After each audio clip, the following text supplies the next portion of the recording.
In the same breath, shining Hector reached down for his son, but the boy recoiled, cringing against his nurse's full breast, screaming out at the sight of his own father, terrified by the flashing bronze, the horsehair crest, the great ridge of the helmet nodding, bristling terror. So it struck his eyes, and his loving father laughed, his mother laughed as well, and glorious Hector, quickly lifting the helmet from his head, set it down on the ground, fiery in the sunlight, and raising his son, he kissed him, tossed him in his arms, lifting a prayer to Zeus and the other deathless gods. Zeus, all you immortals, grant this boy, my son, may be like me, first in glory among the Trojans, strong and brave like me, and rule all Troy in power, and one day let them say, he is a better man than his father, when he comes home from battle bearing the bloody gear of the mortal enemy he has killed in war, a joy to his mother's heart. So Hector prayed and placed his son in the arms of his loving wife. Andromache pressed the child to her scented breast, smiling through her tears.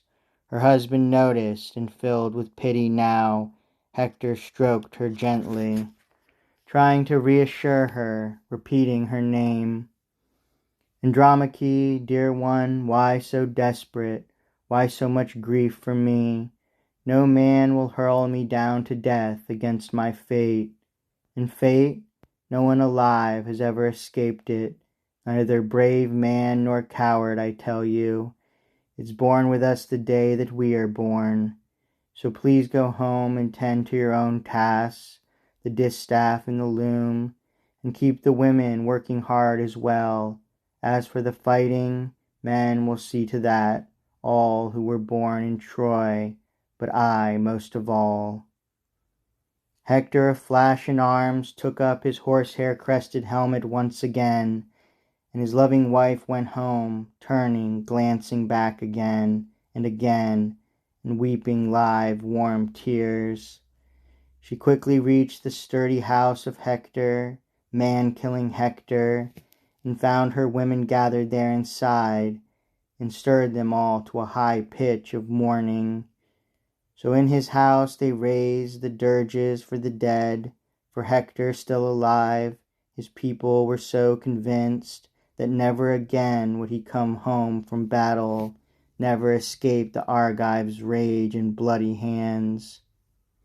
Nor did Paris linger long in his vaulted halls. Soon as he buckled on his elegant gleaming bronze, he rushed through Troy, sure in his racing stride. As a stallion full fed at the manger, stalled too long, breaking free of his tether, gallops down the plain, out for his favorite plunge in a river's cool currents, thundering in his pride, his head flung back, his mane streaming over his shoulders, sure and sleek in his glory, knees racing him on to the fields and stallion haunts he loves. So down from Pergamus heights came Paris, son of Priam, glittering in his armor like the sun astride the skies, exultant, laughing aloud, his fast feet sped him on. Quickly he overtook his brother, noble Hector, still lingering, slow to turn from the spot where he had just confided in his wife. Magnificent Paris spoke first. Dear brother, look at me, holding you back in all your speed, dragging my feet, coming to you so late, and you told me to be quick. A flash of his helmet as Hector shot back. Impossible, man! How could anyone fair and just underrate your work in battle? You're a good soldier, but you hang back of your own accord, refuse to fight. And that's why the heart inside me aches when I hear our Trojans heap contempt on you, the men who bear such struggles all for you. Come, now for attack.